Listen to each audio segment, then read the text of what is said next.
Hello, my brothers and sisters out there in podcast land.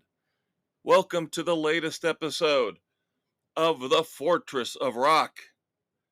It is January the 26th, 2024. For those of you who know me, this is a very, very solemn day, which we will discuss later. January the 26th will forever be one of the saddest days in human history to me personally and to those of us who love rock and roll. But, again, we'll get to that later. News of the world. Our tribute to the late, great Freddie Mercury and Queen is first up, as always, here on The Fortress, episode 128. So let us get into it, shall we? Let's start off with new music. This is usually a down time of the year for new music. Now, we're going to review the new Green Day album, Saviors, in segment 2. It's kind of an exception to the rule. Usually you don't get a lot of new music right after the Christmas season. You start to get some stuff in February, March, April, building up to the summer months. Green Day, again, an exception to the rule. But we have one very, very significant new song coming out to discuss, and one new album coming out a couple months down the road. Couple of old-time rock and rollers, let's put it that way, who have both been sorely missed when it comes to new music, one much more so than the other. And that, of course, if you have not heard by now, is one Billy Joel. Now, some people are getting confused with the fact that they're saying this is the first new music we have heard from Billy Joel since his final album, River of Dreams, and that is incorrect. And we're not talking about his classical music. He did put a couple new songs out there, a decade and a half ago? Somewhere in that range. But we are finally getting a brand new song from Billy Joel. Turn the Lights Back On will be out on February the 1st. Now, with Billy Joel, you never want to read anything into what he does. I don't think this means there's a new album coming. I would think that he would be a little more receptive to more new music if the response to this song is extremely positive, and I think it will be. We will try to get a review in for you next weekend. We'll only have a day here to listen to it, to sift through it. We'll try to listen to it as many times as we can. Get your review next Friday, which would be February the 2nd here on The Fortress. Turn the Lights Back On. Brand new song from the legendary Billy Joel. Now, he is also returning to the Grammy Awards. That much less significant in most people's eyes and ears. This will be the first time he has been on the Grammy stage since 2002, so over 20 years since he's appeared at the Grammys. And I'm sure this is kind of just a publicity stunt in many ways to promote his new song. Not trying to be cynical, not trying to be negative, but then again, I usually am. Because why would any respectable, legitimate performer of rock and roll want to be associated with the Grammys? My man, Mark Knopfler. We've talked a lot about Dire Straits here over the last week or so with the brand new, gorgeous fantastic 8 CD live compilation box set. We'll talk more about that when we get to segment 4. Old Dire Straits, cannot get better than live Dire Straits. One of the few bands out there that could stretch a song out. Sultans of Swing, for example, could stretch that out to 10, 12, 15 minutes, and it's just still unbelievably gorgeous and still has all the power and resonance of the shorter radio-friendly version. But Mark Knopfler is back as a solo artist. It's been a few years since we've gotten new music from him. Brand new album coming out April the 12th. One Deep River. We do have a lead-off single out now, Ahead of the Game. We'll talk more about that again in segment 4.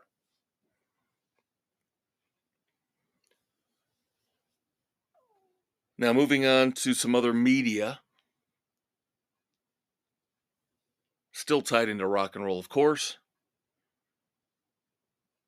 Sports fans out there kind of mourning.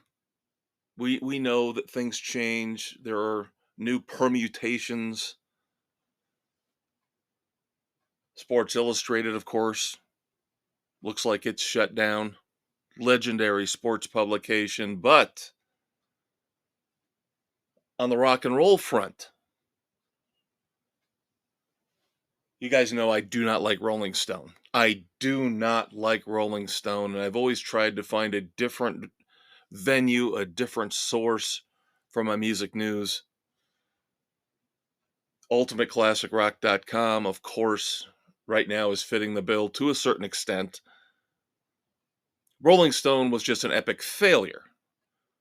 It was all about the music, and it was all-encompassing, but it was political. They kiss butt to certain musicians and trashed others unfairly. Now, one of the publications, and this was an online publication, started back in 1996 as an online music magazine. And you guys probably know the name, but if you're like me, never really kind of delved into it. We had Spin and Hit Parader in the past. Pitchfork. And it's our fault, my fault, your fault. We didn't support Pitchfork enough, obviously. I don't think it was really well publicized. I don't think we knew it was out there. Well, the publisher Condé Nast has decided to fold it into GQ, which means it's ostensibly dead in the water. Layoffs, just like with Sports Illustrated, coming in hard and heavy. And again, I feel bad because I feel like that's on us. I would have paid more attention to Pitchfork. Now, I don't know really if it was any good or not since I didn't read it. I know Rolling Stone is bad because I did read it.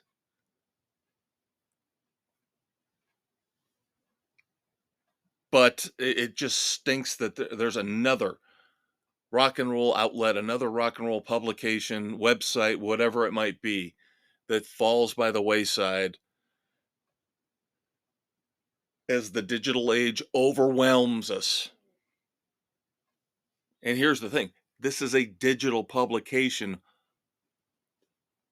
falling between the cracks.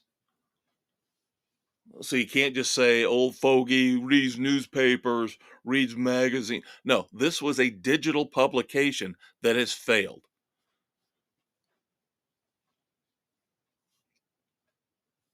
And I just don't like the fact that our sources are getting smaller and smaller. Tunnel vision in terms of the opinions and the reviews and the news we get, not only with rock and roll, but with everything else. So hopefully, maybe, possibly like Cream, Pitchfork will come back on its own in some way, shape, or form. Now, we talked about the resurgence of Cream. I have not heard anything from Cream since it initially started publication again. And it's probably because they priced their print editions so far in the stratosphere that everybody said, well, okay, the heck with you. I'm not paying $25, $30 every quarter for a magazine. Unless there's some kind of like special prize hidden inside the pages of a nugget of gold. I am not paying that kind of money for a quarterly publication. Oh, but you get access to the archives. Wonderful. I'll pass. So again, my fault, your fault, our fault. We've got to find a balance between price, accessibility, quality of the writing, of the reviews. But again, sad to see Pitchfork most likely done, at least in its current incarnation. Now we got a couple stories from, believe it or not, PBS. PBS has its flaws. It's become political like almost everything else in this world, but every once in a while, you get some good music stuff popping up on PBS. And of course, specifically the tried and true legendary show, Austin City Limits. Now we're taping here, going to post Friday evening, January the 26th, so you'll have plenty of time if you hear this in the first 24 hours. Because airing Saturday night, January the 27th on Austin City Limits. Now, very eclectic mix with Austin City Limits. You really have to filter and sift through every episode. You got it on your DVR like I do. Every month and a half or so, you'll find somebody, a classic performance or a new performance you want to watch. You want to watch Saturday night, January the 27th. Pat Benatar and Neil Giraldo making their first ever appearances on Austin City Limits. I will be down with this. I will be watching this. I hope you will as well. I had a little problem with Pat Benatar here within the last year or two where she went all nutsy cuckoo with the gun stuff and said she would not play Hit Me With Your Best Shot anymore because it was too close to supporting gun violence. What? What? What? But beyond that, I love Pat Benatar. I love Neil Giraldo, very underrated guitar player. So, along with me, won't you check out Austin City Limits on PBS this weekend? Won't you? Please, won't you? Another show on PBS. Now, this one's a little more to me of a, sensationalistic type show. Ooh, look, wow, look what we found out. Ooh, who's the masked singer? Who survives the island with snakes and not eating anything but bugs and worms? This show is called Finding Your Roots, where celebrities get their DNA tested and they find out shocking and amazing things about their past. Now, in terms of rock and roll, the hammer comes down on one Sammy Hagar. And I'm not disputing science. I'm not a nut job, but I did research on Mr. Hagar.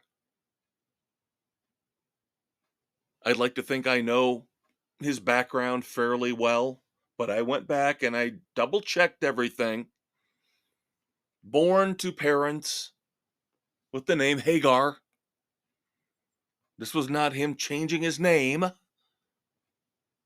Of course, that would have really made this show stupid. But the DNA specialist on finding your roots, drumroll please, shocking exposition. Sammy Hagar is really, his name should be Sammy Belcher, because he has all these DNA similarities to over a dozen people with the name Belcher. So the host declares, your name is not Hagar, you are a Belcher. And of course, Sammy has to take to social media, because who doesn't go on social media to either applaud, complain, calm down the masses so they don't panic that all our old Sammy Hagar albums, VOA, Three Lock Box, they're going to republish them and change the name to Sammy Belcher. No, no, no. But I would like to know why, how Sammy Hagar was born to parents with the name Hagar. Specifically, I guess the father is the side we have to start looking into a little more deeply and find out, well, where's this Belcher stuff coming from? And of course, Sammy's, we all know Sammy, very fit for his age, but he's up there in years. This is kind of a wild thing to find out later on in life. Let's put it that way. Of course, he's got a son who's played with him, toured with him. Now you got to tell him, well, son, I don't know what our heritage is, so maybe you're not a Hagar. Again, I am a little bit skeptical, but I do not deny science. Okay? I'm not denying science. But this will make for an uncomfortable Thanksgiving dinner here in 2024 for the Hagar family.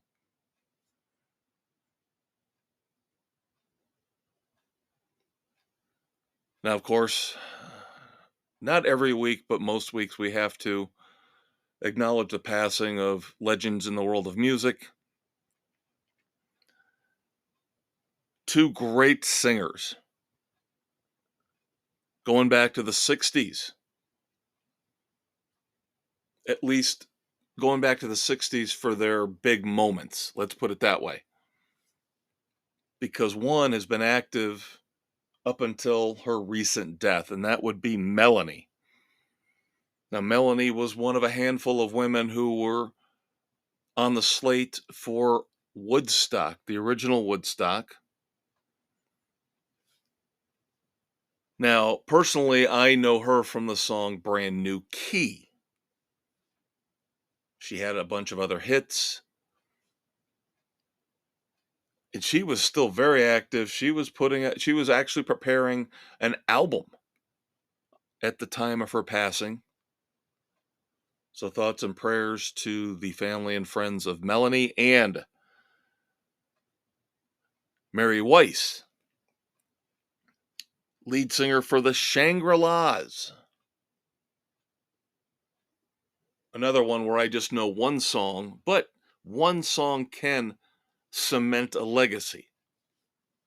And that one song for the Shangri-Las, Leader of the Pack. Legendary song in the history of rock and roll. So again, the Fortress of Rock sends out our thoughts and our prayers. We will put monuments up behind the fortress in the ever-growing graveyard of all the great rock and rollers who have left us. Now, of course, we have to have tour news each and every week. For the most part, tour news. Let's start off with the hypothetical before we get to the actual real stuff that's going to happen here in 2024. Hypothetically, Sharon Osbourne, recent interview here. Not going to get into all of it. There's some really dark, disturbing stuff in there, but in terms of the purposes for us at the Fortress of Rock, she says that Ozzy Osbourne, and this is, of course, fluid, it changes, it seems like, every month. Right now, it looks like Ozzy wants to perform 2 final concerts in his home territory, Birmingham, in the United Kingdom. He seems like he's pretty stubborn, though. Is that going to be enough to satisfy him? We've heard in the past year or so that he wants to do one more album, at least. This stuff is addictive, I'm telling you. You ask any performer, for the most part, it's addictive. And even somebody in as bad a physical shape as Ozzy Osbourne, I don't know if 2 shows are going to do it for him.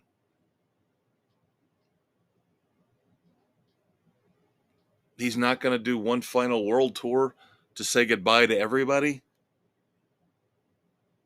Again, I know the physical limitations are very, very bad, very restrictive, but we'll see. We will see what happens with Ozzy Osbourne as he winds down his rock and roll career. Speaking of somebody who is winding down their rock and roll career, Bob Dylan. Oh, I got to admit, I'm not a fan, but he shows no signs of slowing down. Bob Dylan going back out on tour March and April of 2024. He has got currently 23 dates slated in the United States. The Doobie Brothers, again, another act winding down, but they have got one of these tours that's kind of, now they've never said it was a farewell tour, but you kind of get the feeling that they're just going to stretch this thing out as long as they can with Michael McDonald in the fold again. It's been extremely, extremely successful. Tom Johnston is back from his medical issues. So we've got a big Doobie Brothers tour for 2024. 38 shows running from June through August of 2024. First 18 shows will feature Robert Cray as the opening act. Awesome song. Smoking Gun. Absolutely awesome. Great guitarist. Then the final 20 shows of the tour will feature Steve Winwood. So even though I have not been overly impressed with what we're seeing in terms of the tours getting scheduled here for 2024, no Foo Fighters on a grand scale yet, no AC/DC comeback, slowly but surely maybe starting to get some interesting shows set up for the summer of 2024. And then finally, now this is an interesting tour. I've got to believe they are going to come back for a more extensive tour. The Black Crowes, of course, we've talked about their brand new, fantastic, fantastic song, Wanting and Waiting. New album coming out. So they have finally set up a world tour. This is why I'm saying hopefully they will come back to America because they've got a very limited slate of U.S. dates. North American dates, 21 North American dates, April, May, and June of 2024. But then they head overseas. So again, let's hope that the new album gets a warm reception here. First, original music from the Black Crowes in a long, long time. The Robinson brothers have patched things up. So let's hope late 2024, early 2025, we get the Black Crowes back here in America for some more shows. I'm selfish, I'll admit it. The 21 dates here in North America, yeah, they're playing the Aragon Ballroom in Chicago, but come on. Nothing in Indianapolis, nothing in Grand Rapids, nothing in Fort Wayne. You got to give me something more, guys. Got to give me at least one other option. Again, I get jealous of you people in the big cities for that reason and that reason only. Otherwise, you could never get me to live in a big city. But you're always going to get a show on a tour, no matter how small, medium, big, superstar, no matter how popular the band or performer is, you're going to get a show. But that is going to do it for segment one, as I express my bitterness once again about the city I live in and how they are awful and terrible. Probably the worst metropolitan area with over 200,000 people that can't get a freaking venue to host any kind of rock and roll show whatsoever. But I digress. Segment 2 breakdown, of course. Our look at new music will feature the brand new album we just talked about here recently. In segment 1, Green Day's Saviors, an anomaly, a rarity, a brand new album from a major rock act in January. So we will delve into that album, of course, track by track. After a quick promo break, I am the Maestro, and I will be right back. Thank you so much for tuning in to the Fortress of Rock podcast with me, the Maestro, Kevin Crane. Of course, that was segment 1, The News of the World, our tribute to Freddie Mercury and Queen, where we look back at the past week in rock and roll and all the news and all the controversies that you deserve to know about. Next up is the heart of the show, the meat and potatoes breakdown, where we are going to review all the new songs, all the new albums, all the new concert tours, the shows that I've seen personally. Stay tuned for that. Of course, we're now available on Spotify, Anchor, Apple, Stitcher, Castbox, Google, Pocket Cast, and Radio Public, wherever you listen to your favorite podcasts. Hang out, kids. We'll be right back. All right, everybody, welcome back to the Fortress of Rock here on January the 26th, 2024, episode 128. With me, your gracious and humble host, the Maestro Kevin Crane. Now, I kind of alluded to maybe possibly reviewing a couple new songs this week. Judas Priest, Blackberry Smoke. I'm going to hold off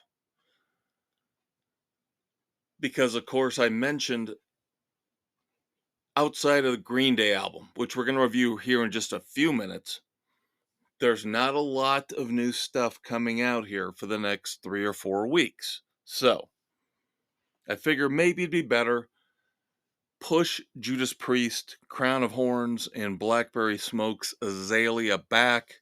So next week we give you 5 or 6 song reviews, since we don't have those albums that we would normally have to review for you. I mentioned we're going to kind of poke around with this Dire Straits live box set. We'll talk more about that in segment 4. So basically for now, what we're going to do in breakdown here, segment 2, our tribute to Tom Petty and the Heartbreakers, is take a lot of time, the full segment here, to discuss Green Day and their new album, Saviors. Now, you guys know, if you've listened to this podcast, and I hope you have been, if you're a new listener, thank you. If you're an old listener, loyal, stalwart, bear with me for a few minutes. Some of this you've heard before, but you guys know, if you have listened to The Fortress of Rock, you know I am not a fan personally of Billy Joe Armstrong. I think he's a punk. He's a 50-year-old punk. And I'm not saying that in a good way. Now, I'm sure he thinks punk, as I'm saying it, is a compliment. That's not how I'm saying it. I think he's a little weasel. I think he's part of the problem with the country. He's the one that wants to cry and whine when things don't go his way, and he wants out of the country if the president he doesn't like gets elected, or public policies and public opinions shift and change in ways he doesn't like. Wah, wah, wah, wah. Oh, but he's a tough punk rocker. You know, he'll put a paper clip through his cheek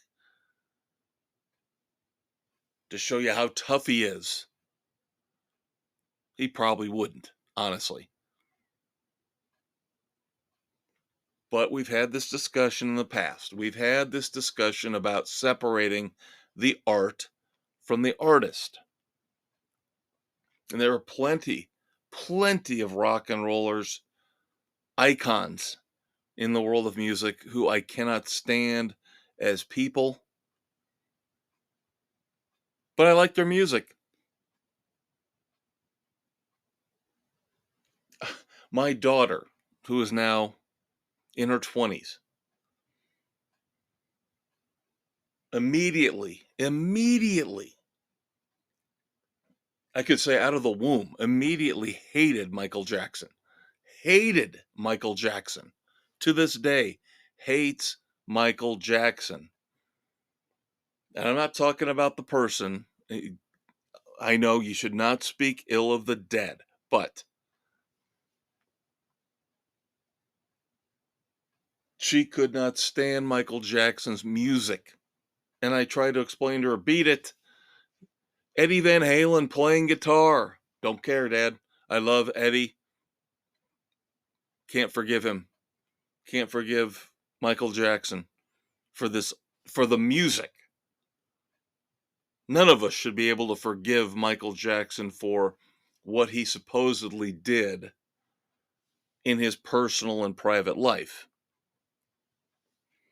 But again, you've got to be able to separate the person from the job, the performer from the art. And so, despite the fact that I would just like to beat Billy Joe Armstrong over the head with a tire iron, I can look at Green Day's music separately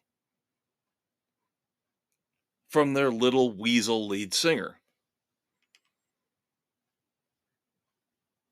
But does that mean I'm going to all of a sudden kiss Green Day's butt? No. As always, I will be fair, I will be impartial. I've always thought Green Day was great, not all-time great. Yes, worthy of being in the Rock and Roll Hall of Fame if I was running it, and they are in, despite the idiots that are actually running it. But they have had missteps, they have had issues, they have had problems with their music. And I think we're going to cover all of this here over the next 20 minutes or so as we go through Saviors, the brand new album that just came out from Green Day, 15 tracks. And of course, you know what, you love it. We're going to go through each and every song. Here we go, track by track. Now, the first two songs on Saviors were the first two singles released. Lead off track is The American Dream Is Killing Me. It's fitting. It's fitting. It's fitting. And again, I'm not trying to call Green Day imposters, but for rich rock stars to still act like they're playing clubs on the West Coast and making next to nothing, it gets a little tiresome. It wears on you. It does. Nobody's going to deny the fact that on a rudimentary level, The American Dream is Killing Me is a catchy song. It's even a little bit of an earworm, but you just get the feeling it's the same old, been there, done that Green Day. And you could say the same thing for track 2. Look Ma, No Brains. And I still find it funny, and this is the last time, I swear to God, the last time I'll bring this up.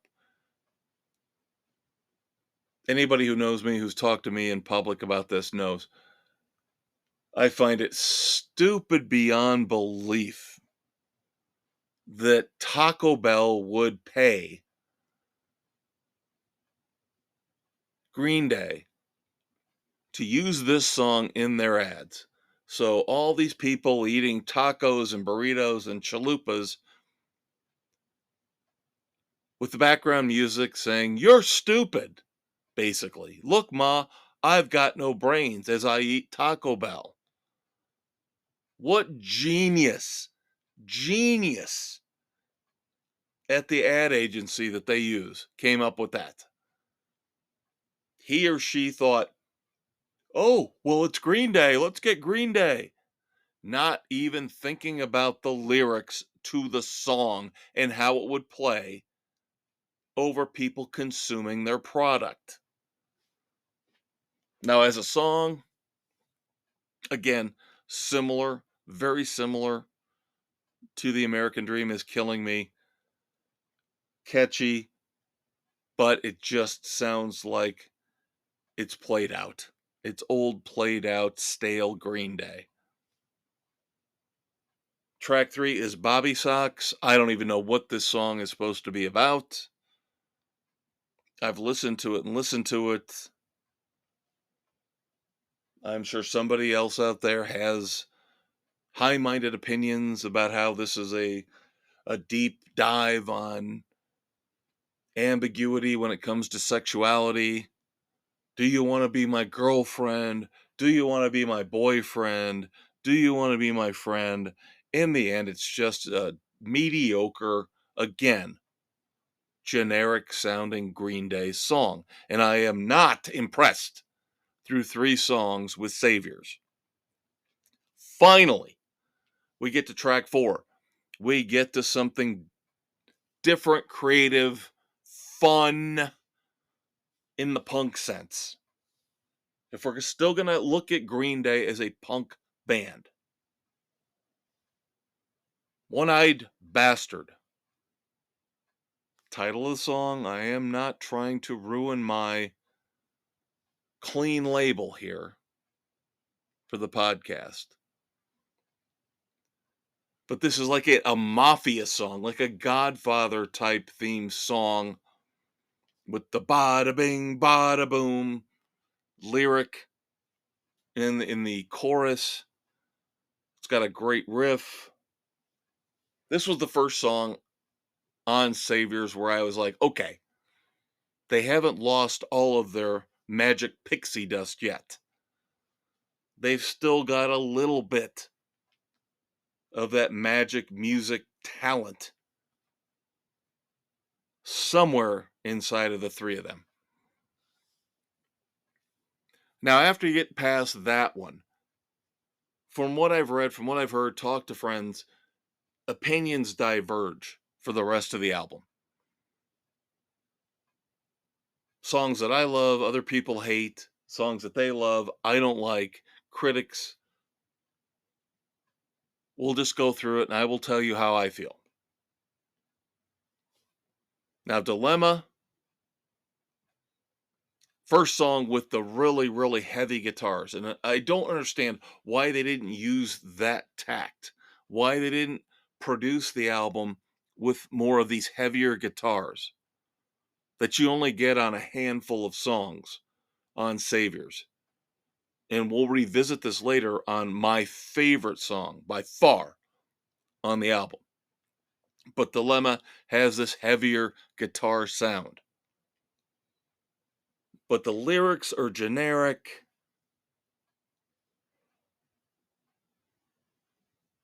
I don't want to be a dead man walking. Okay, again, that could be any of a handful of songs off an old Green Day album. I'm actually not going to rip on the lyrics, Billy Joe Armstrong's lyrics, because we'll get to some in some of these other songs, later songs, where they're really funny, really creative, really good. But there are a lot of songs, which I will also point out, where the lyrics are generic and pathetic. And this is one where I think the lyrics are just subpar. Dilemma, again, despite the heavy guitars, another standard cookie cutter Green Day song. Now, let's flip it. Let's do a 180.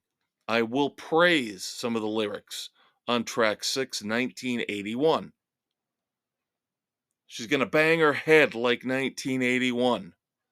And for those of us of my age, that immediately resonates.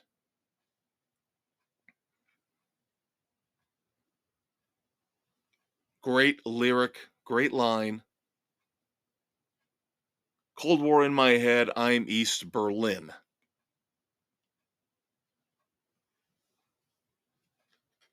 See, that's creative. Billy Joe Armstrong actually stopped worrying about hating Donald Trump for 2 minutes to write a good line. She is a Cold War in my head, and I'm East Berlin.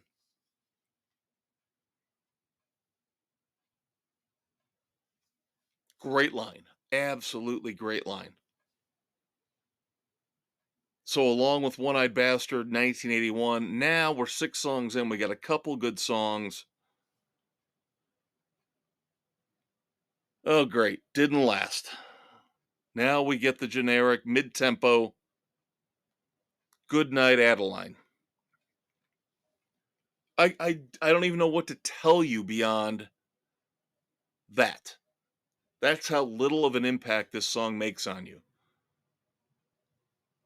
And this is part of the problem when I deal with my feelings for Billy Joe Armstrong and him acting like a tough guy.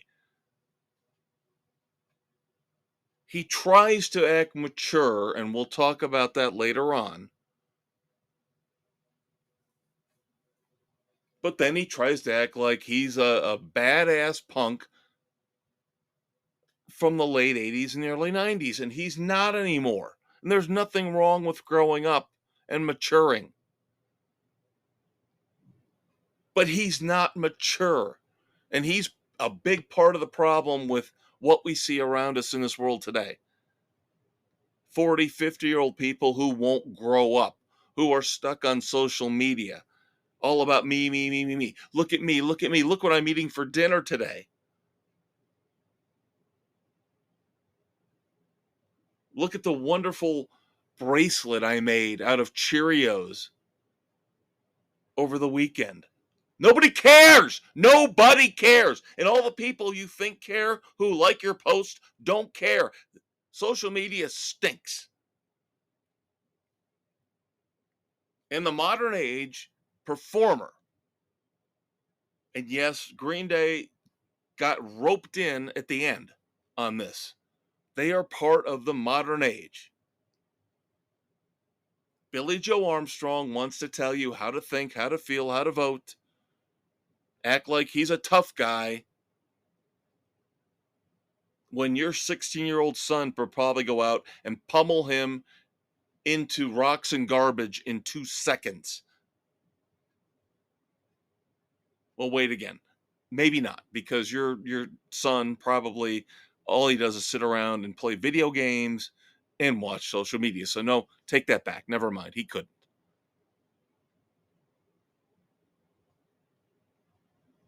Goodnight Adeline is at the point on this album where I just said, I'm drawing the line.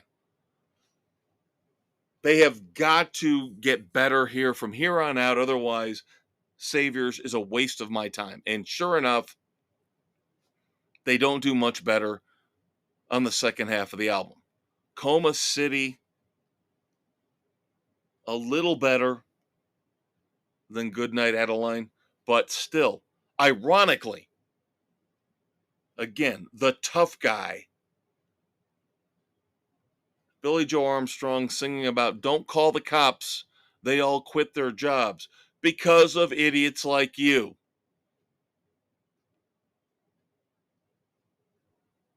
They quit their jobs because of idiots like you. So that line does not fall well on these ears. Let's put it that way.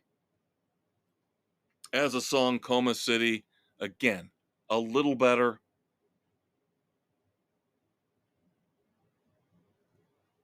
Luckily, track 9, pumping things up a little bit with the heavier guitars again. One of the best songs on the album, Corvette Summer. Again, dial it down and just be a hard rocking band. Get around, I can get around, drop a bomb on my rock and roll.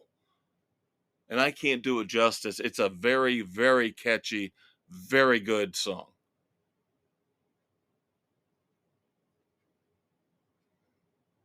Then track 10, again, we drop right back down to mediocrity with Susie Chapstick.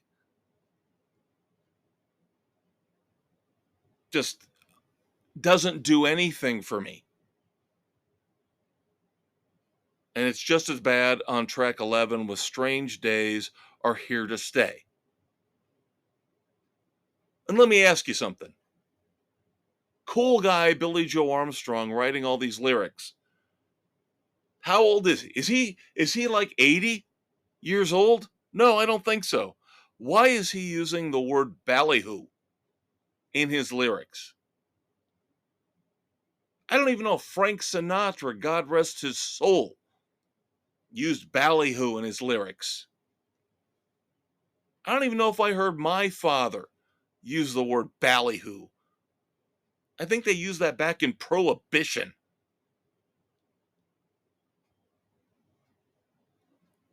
And again, the frustration with Green Day continues.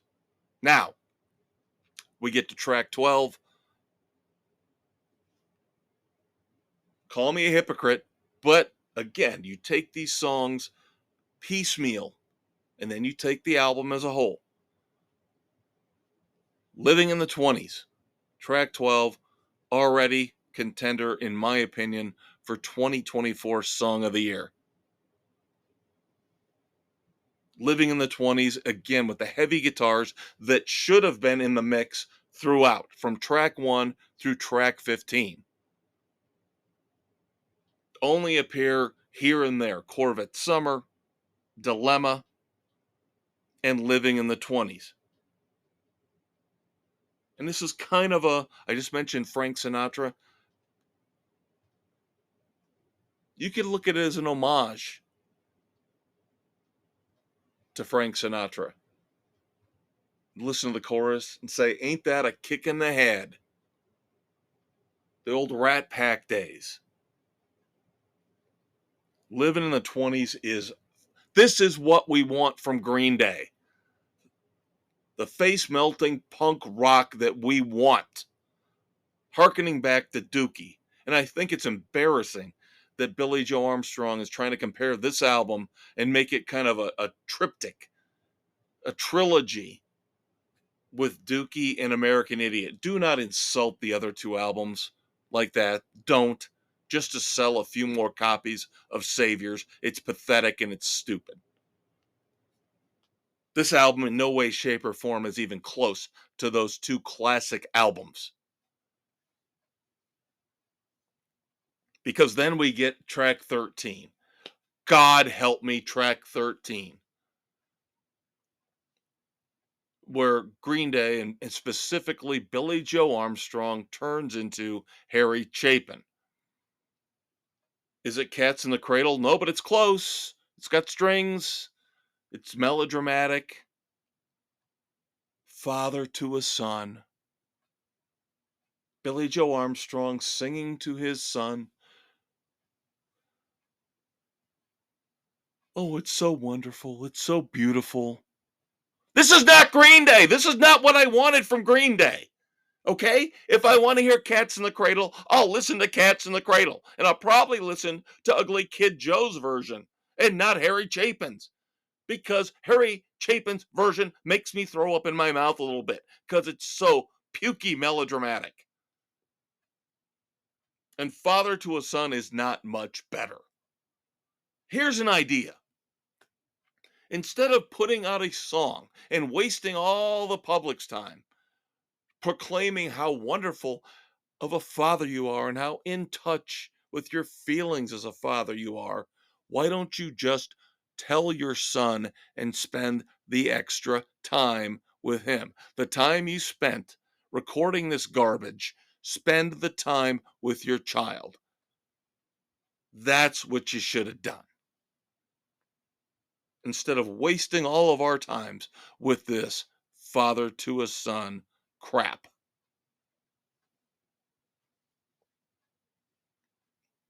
Then we get Savior's title track, track 14. Okay, not terrible, but by now we're too far gone. They've already lost me in terms of this being any kind of a classic Green Day album. And at the end we get the final track, Fancy Sauce, with the generic lyrics, "We all die young someday." And how many dozens, hundreds of rock stars have uttered those same words in one of their songs? So this is supposed to be some new groundbreaking material from Green Day. Sorry, it's not. And I'm sorry. When I'm dealing with a band who I know can do better. And again, I mentioned Dookie. I mentioned American Idiot. Even going back a couple albums to Revolution Radio, the last great Green Day album. I know they can do better. They can do a lot better.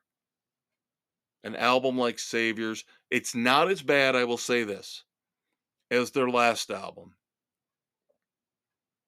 I can't say the title, trying to keep it clean for the kids. Father of all MFers.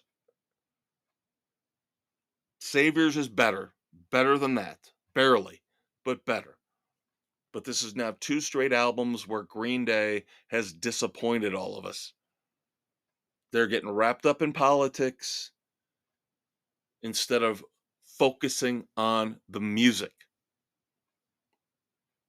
And I just wonder if we're looking at a situation where eventually here it's going to turn into something like The Police, or Mike Dirnt and Trey Cool are going to say, "I've had enough. We've had enough." Like Stuart Copeland and Andy Summers, or vice versa. Billy Joe Armstrong says, "No, I can do this on my own. Why should I share the money?" It wouldn't shock me if we're seeing the end of Green Day at some point in the next year or two. I got to believe egos are going to get in the way at some point. Now, the big difference is comparing them to the Police. I don't think Mike Dirnt and Trey Cool are virtuoso players like Stuart Copeland and Andy Summers with the Police. They unfortunately might have to hang on the coattails of the little pipsqueak idiot, Billy Joe Armstrong, to stay in their luxury mansions. Yeah, wow. Almost 30 minutes of me ranting and raving about how much I hate Green Day. And I don't hate Green Day. Again, I like Green Day. But it reminds me of how I felt with U2 when they were putting out Zooropa and putting out Pop, and they were just basically laughing in our faces and going, "We're gonna do whatever we want and say whatever we want and write and sing about whatever we want, and because you're fanatics and diehard fans, we're gonna use you and abuse you, and you're gonna love it." And then what did they have to do? U2 had to come back to their original sound to reclaim their audience, to have a resurgence in their popularity. So we'll see what the future holds for Green Day. Again, they could fracture and split. They could stick together purely for the money and rub it in our faces and tell us who we should vote for and how to think and how to feel, just like so many other celebrities and rock stars do. That's it for segment 2. I've had enough of the present. I've had enough of it. How about you? You probably have too. Let's go back to the past, to simpler times, to better times, when the music was more pure and it was better. Maybe the performers weren't pure. We know that. But Doc Brown hopping into the rock and roll DeLorean, firing it up to 1.21 gigawatts. As we head into segment 3, I want to go back just 60 seconds away after a quick promo break. I am the Maestro, Kevin Crane, and we'll be right back here on the Fortress of Rock. All right, now that we've looked at the current state of music in our breakdown segment, it is time to climb into the DeLorean and travel back in time to look back at moments in rock and roll history, birthdays, deaths, anniversaries of song and album releases. It is time for I Want to Go Back, our tribute to Eddie Money. Stay tuned. And as always, we're on Spotify, Anchor, Apple, Stitcher, Castbox, Google, Pocket Cast, and Radio Public, anywhere where you listen to your favorite podcasts. All right, so I've vented. I've got all my vitriol out. Everything off my chest about Billy Joe Armstrong, Green Day. Doc Brown's sitting next to me, patting me on the shoulder, calming me down, telling me there are better things ahead. I know he's wrong. As we head into the rock and roll time stream here on January the 26th, 2024, episode 128 of the Fortress of Rock, because as I mentioned at the top of the show, this is a sad day in rock and roll for me and pretty much for all of us. We'll get to that in a minute. I want to go back, of course, our tribute to the late, great Eddie Money, our anniversaries, our look back, classic album releases, moments in rock history, birthdays. Unfortunately, a lot of the time we're dealing with death and we're dealing with the passing of rock and roll legends. And again, we'll get to that in a few minutes.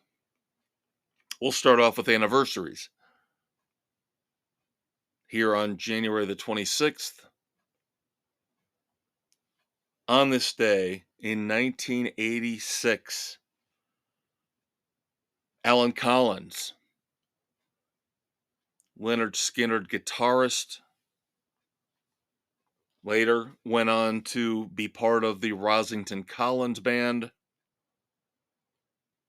paralyzed in a car crash.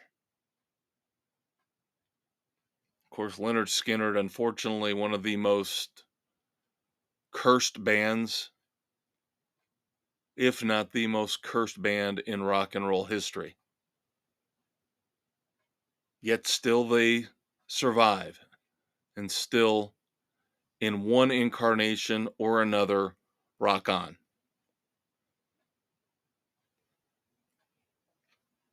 On this day in 1980, Prince makes his first appearance on a little show that some of us remember and love, American Bandstand. Yes, Prince, on January the 26th, 1980, his debut on Dick Clark's American Bandstand. And then finally, very short segment here when it comes to anniversaries. January the 26th, 1974, Ringo Starr, one of his two United States solo #1 hit singles. This was a cover song. You're 16. You're beautiful in your mind. You're 16 by Ringo Starr. On this day in 1974, the #1 U.S. single. Now, of course, in segment 3, at some point here, you guys know I got to take care of business. So, first up, couldn't do this podcast without your support. Couldn't do this podcast without my sources for all these stories, these ideas, notable moments in rock history. 3 main sources for a lot of the stuff we talk about in segment 1 and segment 3. They are ultimateclassicrock.com, who I mention all the time. Great, great website for those of us who still love and follow all those classic rock bands, performers.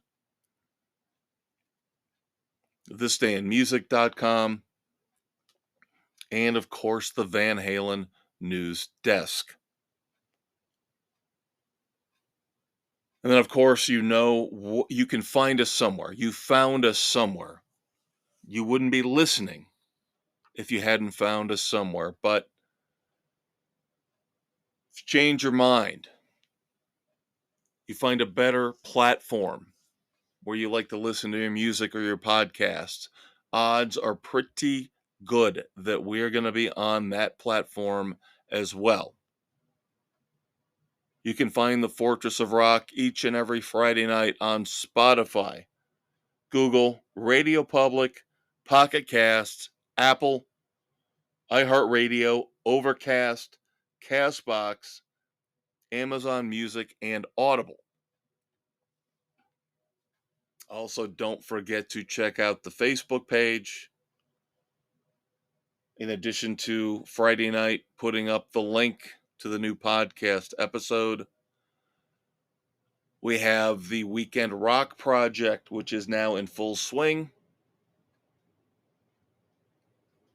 Blue lights, hands behind your back. You are under arrest for failing to rock. We want your favorite rock songs this weekend that involve the word law, police, something similar. Don't pick the police, okay? That's not what we're looking for. Songs with the word police, the word law, or something similar in the title. And then, of course, this coming Sunday will be New Music Sunday. We will post a brand new video. Could be a lyric video, might be a fully produced extravaganza like they used to put on MTV in the old days when MTV actually played music videos. Every Sunday afternoon on our Facebook page, you will find a link to a new song. So please tell your friends, tell your neighbors, tell your enemies to check out the Facebook page, to check out each and every episode of The Fortress of Rock on any platform of their choosing.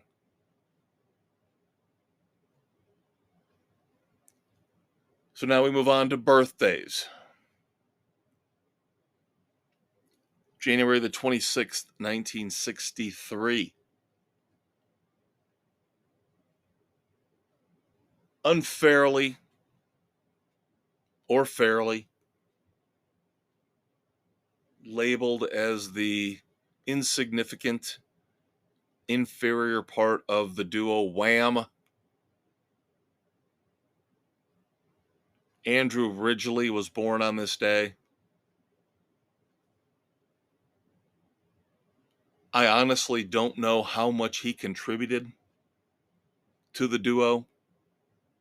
My inclination would be to say it was pretty much George Michael. We've seen this before. Hall & Oates, we just talked about here a couple months ago. Legal battle going on between Hall & Oates. How much of it was Hall? How much of it was Hope? How much of it was Daryl Hall? How much of it was John Oates? Most of us would probably say it's probably 80-20. Daryl Hall over John Oates. But even that imbalance with Hall & Oates, Rock and Roll Hall of Fame duo, Simon and Garfunkel, same thing. 80-20, Paul Simon versus what Art Garfunkel contributed. But even with those classic duos, I think the discrepancy, the imbalance is staggering here in Wham. Even more so, I think you'll take Art Garfunkel or John Oates having more talent and influence in their duos, in their Rock and Roll Hall of Fame duos, than Andrew Ridgeley did with Wham. Hey, guy's still getting money, right? Still getting paid, probably still getting royalties somewhere, somehow.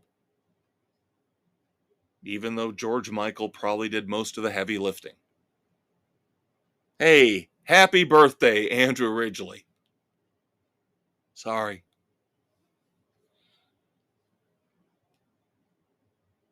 January the 26th, 1961. My man. Travesty, a shame that a terrible record deal kept Cinderella from putting out more than 4 albums. It seems ridiculous. It seems petty and pathetic. And of course, then there were the throat issues. But the leader of Cinderella, lead singer Tom Kiefer, still out there rocking to this day when his voice will let him. Saw him a couple years ago. He was still sounding good. But again, he's got to be very careful because that voice, that's a shredding vocals, shredding your larynx, shredding the tonsils, shredding everything in your throat voice. But Tom Kiefer still around, still kicking, still rocking. Tom Kiefer of Cinderella, born on this day in 1961. Then we get to the moment that I dread every year. Now there are people who will say you're immature to have heroes and icons and people you admire and respect and look up to, and when they die or when they let you down, You get emotional, you get disappointed, you're weak. You should only depend on yourself. You should only depend on your loved ones. And to a point, I understand. Family should be the most important part of your life. But if we didn't turn to other people and learn from other people and enjoy their work and enjoy the things that they do, the things that we look at and go, I wish I could be like that man. I wish I could be like that woman.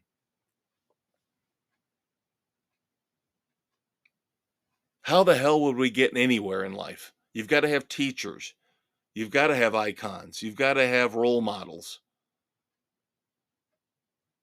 You've got to have people you admire and respect outside of your family. And to me, one of the top men on that list for me is Edward Van Halen. And I'm not talking about the way he lived his life. I'm not talking about the drinking, and I'm not talking about the fractured relationships with his lead singers, Sammy Hagar and David Lee Roth, or should I say Sammy Belcher.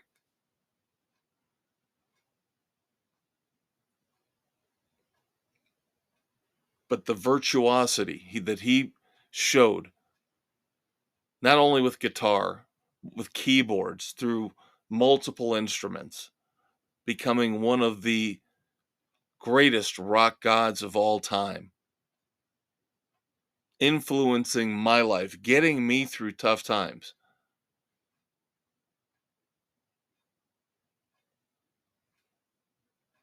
The magical moments when I first heard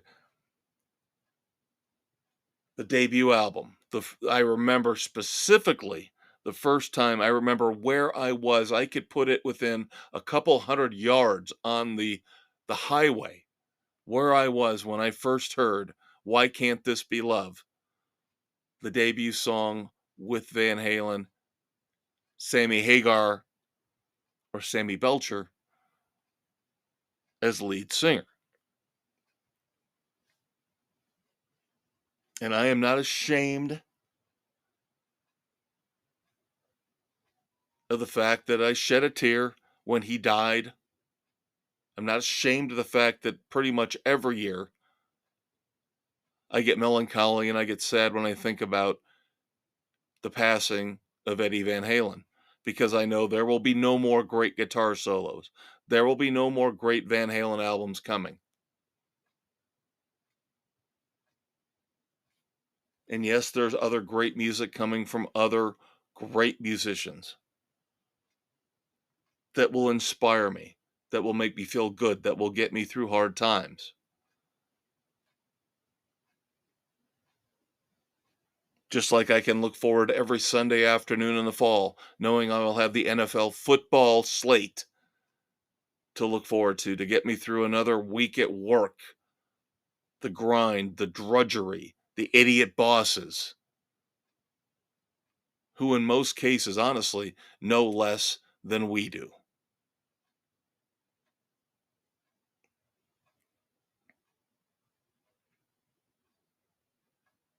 Sports greats like Walter Payton, who are shining examples of how to be, how to excel, how to achieve in the face of adversity, how to be decent, kind human beings. And again, I know Eddie Van Halen at times was not that person. He was selfish. He was egotistical, egomaniacal. But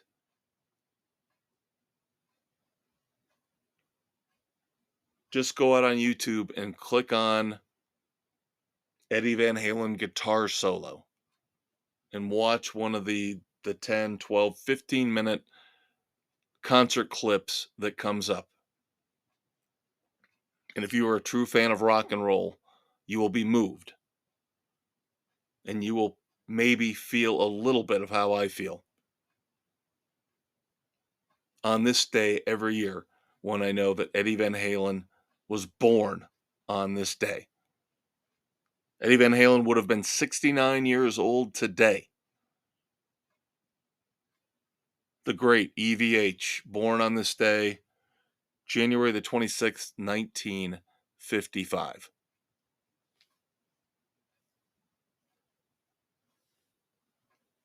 Born on this day in 1952, Kansas bass player Billy Greer. Kansas, still out there, still rocking. Saw them a couple years ago. They're phenomenal. They are still killing it. Even though they do not have Steve Walsh as lead vocalist anymore, still a very good, very solid show.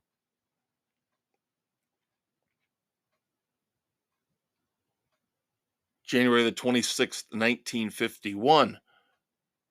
Yes, it's yacht rock, okay? It's kind of like yacht rock. You guys know I have my soft spot. When I was a teenager, before the mighty Van Halen, before I really got into Kiss, and then Foreigner and Journey and all the REO Speedwagon, all the classic late 70s, early 80s rock bands.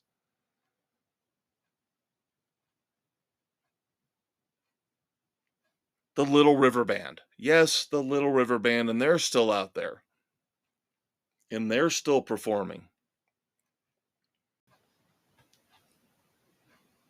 So, guitarist for the Little River Band, David Briggs, born on this day, January the 26th, 1951.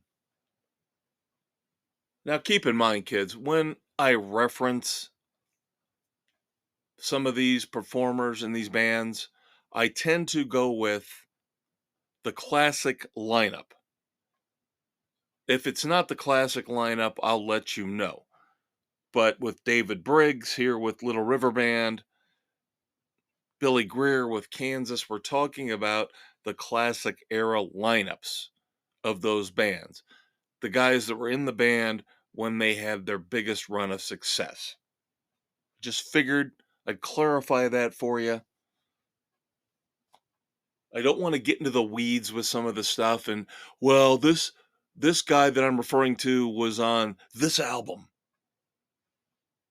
and this album only, even though it was a minor hit. No, when I bring up these performers,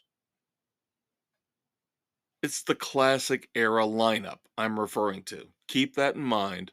If you haven't figured it out by now, now you know. Then finally, here with birthdays. January the 26th, 1949.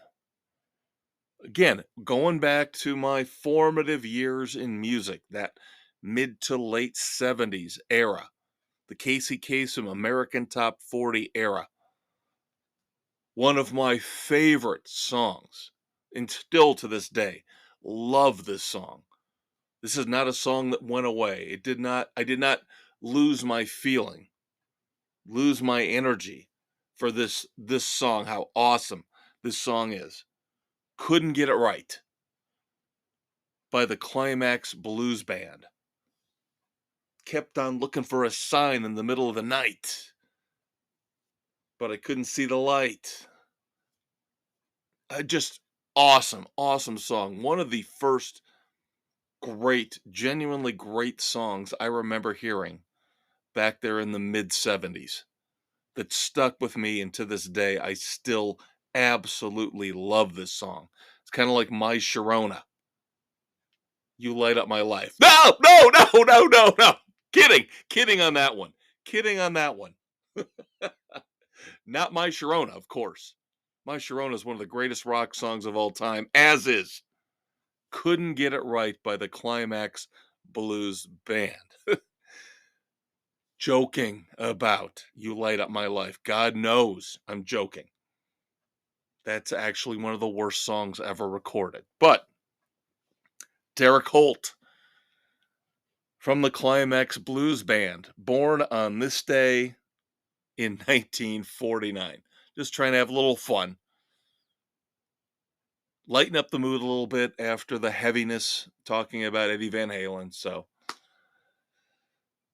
As always, thanks, kids, for hanging out with me. We've got one final segment left as Doc Brown pulls the rock and roll DeLorean into the garage here at the Fortress of Rock, pulling up the drawbridge over the moat, locking things down, shutting the lights off, getting ready for a nice nightcap, a nice adult beverage. But you know it's not over yet. One final segment left. Quick promo break, the final promo break of the night.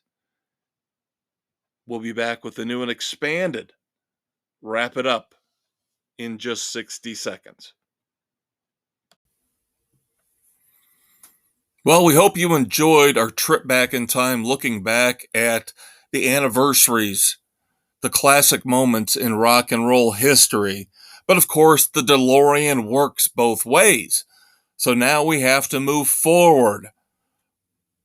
The last segment here, as always, on the Fortress of Rock with me, the Maestro Kevin Crane. Spotify, Anchor, Apple, Stitcher, Castbox, Google, Pocket Casts, Radio Public, wherever you listen to your favorite podcasts. It's all about the future. What's coming out here in the next month or two? What songs? What albums? What concert tours? That's why we call it Wrap It Up. Thanks to the fabulous Thunderbirds. Thanks to you for hanging out. Here comes our final segment. All right, the sun is down. Things are quieting down here on Friday night, January the 26th, 2024 at the Fortress of Rock. Hope you guys have a great weekend. Football season winding down, almost over. Got to get through those next couple of winter months here. Why not listen to some great rock and roll? Some new rock and roll. That's what segment 4 here on the Fortress is here for. Wrap It Up. Our tribute, of course, to the fabulous Thunderbirds. Our expanded segment 4 now with a couple other things. Now, I will say, I'm keeping some of the new stuff. I'm thinking about dropping some of the new stuff. So we'll discuss that in a few minutes. But I mentioned to you in segment 2, wanted to keep the new Judas Priest song, the new Blackberry Smoke song in reserve. Kind of want to save those for next week. So we have a full breakdown segment. I feel like it would be cheating to just talk about the Dire Straits live box set, the compilation set. You guys know I have rules, and even though I break them every now and then, I don't like to review live albums. I don't like to review greatest hits. I don't like to review covers albums. But we're in downtime right now. So, even though I will not give you an official review, but we'll discuss Dire Straits. We'll discuss the legacy of Dire Straits. And of course, with the new Mark Knopfler album and song coming out, perfect timing. I didn't plan it this way, but the rock and roll gods decided to smile down upon me. So we can discuss new Mark Knopfler music at the same time we're talking about the legacy of Dire Straits and their live recordings in their brand new live compilation box set, Live 1978 to 1992. Now, of course, that encompasses some of their older, already released out of print live albums, the 2-disc Alchemy, the 2-disc On the Night, Encores, which was kind of a companion CD, a third CD to go along with On the Night, single disc Live at the BBC, and a double disc Live at the Rainbow. No, we're not going to go through and review track by track, but we'll discuss overall here over the next week or two the impact of Dire Straits, the impact of Mark Knopfler, and some of these highlights from this fantastic new box set. But as I mentioned, new Mark Knopfler on the way, so of course we'll also tie in a review of his brand new song, Ahead of the Game, off of the upcoming album One Deep River. We will try our best. I don't like to rush a review. Again, kind of the reason why I'm holding off on Judas Priest and Blackberry Smoke.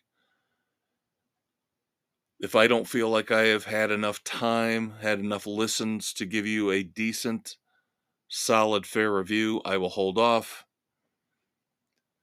That's why I'm kind of worried about this new Billy Joel song, Turn the Lights Back On, comes out next Thursday. So I will only have about a 24-hour window to cram in a bunch of listens to let you know how I feel about it. So I will tentatively promise that the new Billy Joel song, Turn the Lights Back On, will be on the slate in breakdown for next week. Of course, Judas Priest, third single from Invincible Shield. Crown of Horns, definitely next week. Fourth single from Blackberry Smoke's upcoming album. Azalea, definitely on the slate now for next week. Also, God help me for admitting this, I'm kind of liking this new Scott Stapp. I've been railing for weeks about how I don't like Creed and how I'm upset because it takes Mark Tremonti away from Alter Bridge and takes him away from his self-titled band, Tremonti. But now Scott Stapp, the fourth release from his upcoming album, Higher Power, is Dead Man's Trigger. I've listened to it. Man, it's pretty good. It's pretty good. And I know I was mocking him about the way he sings at times. He doesn't do it on Dead Man's Trigger. That irritating drawing the vowels out, over enunciating. So, Dead Man's Trigger on the slate here coming up on the Fortress of Rock. Now, finally, our expanded fourth segment. The feature we're going to keep, because for me it's easy, it's simple. I'm going to do this anyway on my own. Keeping track of what I think is the number one album of the week and the top songs of the week.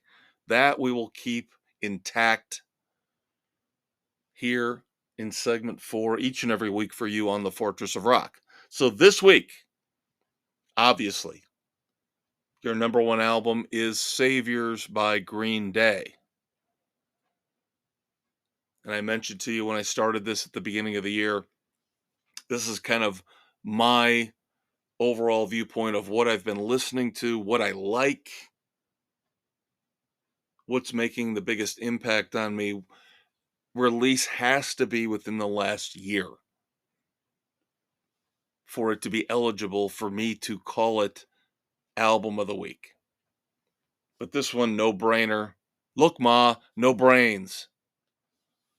Green Day's Saviors, my number one album of the week here on the Fortress of Rock. My top songs for the third week in a row, because it is so freaking awesome. Wanting and Waiting by the Black Crowes, along with, I told you guys I cheat. I like to give you a couple songs. I don't like just to pick one song, couple songs. When I did my review back in segment 2 of Saviors, I mentioned how much I loved Living in the 20s. So Living in the 20s by Green Day, along with Wanting and Waiting by the Black Crowes, the top songs this week on the Fortress of Rock. Now, to close things out, this was just messing around. It was an experiment, and I don't know if we're going to keep doing it. We're going to try it again here this week, one more week, and see if we get any kind of response.